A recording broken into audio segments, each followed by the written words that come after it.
All right, we've got some macro considerations to think about. Signs of slowing global growth, not just here in Canada, but we also got economic data out of Europe. The EU inflation reading, wait for this, coming in at 2.9%. China's manufacturing sector unexpectedly contracting to a 3-month low.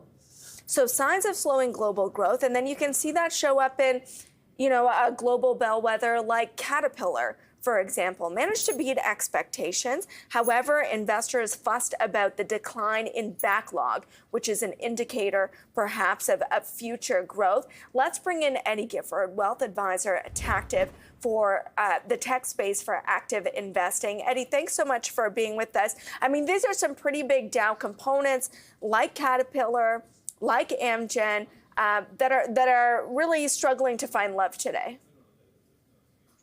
Yeah, the big picture is a rough picture right now. When you really look at things and you look at what's happened over the last 12 to 18 months, inflation was high. It's technically coming down, but the reality is that things are still 30 to 40% more expensive than they were 2 to 3 years ago. And that's not just for the consumer, that's for the businesses. And so, when something like that happens and we have these lagging effects, we see the slowdown start to occur. And I think that's what's happening with a lot of the Dow names right now, and that's what's happening just like globally when we're just looking at any stock market, quite frankly.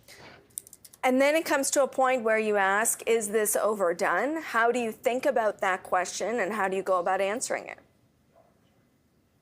Well, I mean, we definitely seem like we were oversold heading into this week, but when I look back over the last 15, 20 years, I make the argument that we're still in the bull market that started in 2009, and we haven't really actually entered a bear market. And I know that that's kind of probably a foreign concept to most, but COVID was kind of a blip on the radar, so to speak, when we're looking at the long-term nature of markets. And so things that may have been fundamentally breaking down were kind of extended because of all of the stimulus that came in. And now that is being sucked out, all we can see is what the reality is. And unfortunately, that reality comes with elevated inflation because of all of the stimulus. And so now we're in a spot where, if we would have let it break 4 years ago, it would have been a lot better than letting it break now. So unfortunately, the answer to that question is, I think it can get worse before it can get better.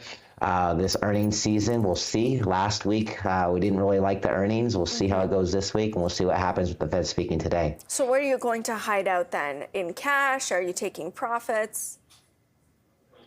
Definitely been taking profits all year long. So, like every time that we enter a trade, we already have a predefined profit target and a predefined stop. We like to say that you have to have an exit strategy anytime you're willing to buy something.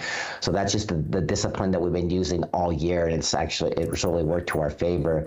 We're definitely not opposed to cash or money markets, where a lot of money markets are paying over 5% right now, and so we're actually being paid to wait, whereas that wasn't the case 5 to 10 years ago.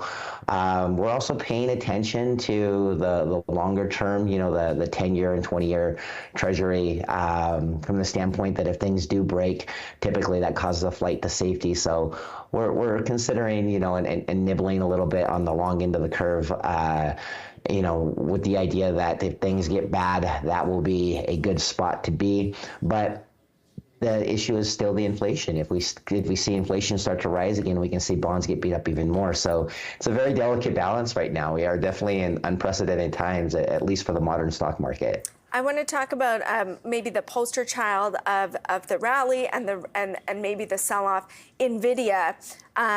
Really, since Nvidia reported the stellar set of quarterly results, it has struggled. The latest fear is about its exposure to China as the U.S. looks to introduce more controls that would limit Nvidia's ability to ship its AI chips there. I mean, in some ways, I think this should come as no surprise to investors, because that's kind of a stated goal of the United States, is to curb access to this revolutionary technology in China, and yet investors are flinching. Yeah, well, you think anytime that you ride the wave, right? Like that, you never want to get off. So we had the wave of Nvidia when we had the announcement earlier this year, and we had a 25% gain overnight and everybody just like jumps on the bandwagon and everyone just thinks it's going to go to the moon, so to speak. And the reality is that when you really look at it, you had to know that, hey, like earnings multiples are really projecting out at something that's very, very unreasonable. So it wasn't a matter of like if it was going to fall, it was when. And right now, it broke through that very psychological $400 mark today. So we could definitely see it, continue to fall. And if that falls and Apple falls and some of the other Magnificent Seven falls, that could be the catalyst for things going down much deeper than anyone wants to even think about, quite frankly. Are you nervous about Apple's earnings? They come out on Thursday after the close. Here, too, there's concern about the China story.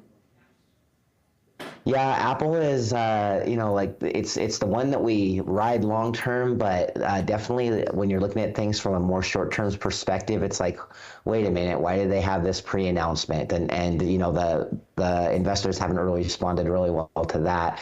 And, you could definitely say that the reasoning is because maybe they haven't sold as many iPhones as they thought, right? So when you look at it, when you go back to big picture, the consumer is being pinched right now. And that's a function of the higher interest rates. And it's also a function of the fact that, oh yeah, inflation is coming down, but guess what? Things are still 30 to 40% more expensive than they were a couple years ago because inflation just continuously stacks on top of each other. So even though it's only 4%, it's still 4% more than last year, right? And so I think that that's starting to work its way into even the big companies that seemed invincible earlier this year. So definitely, caution with Apple as well.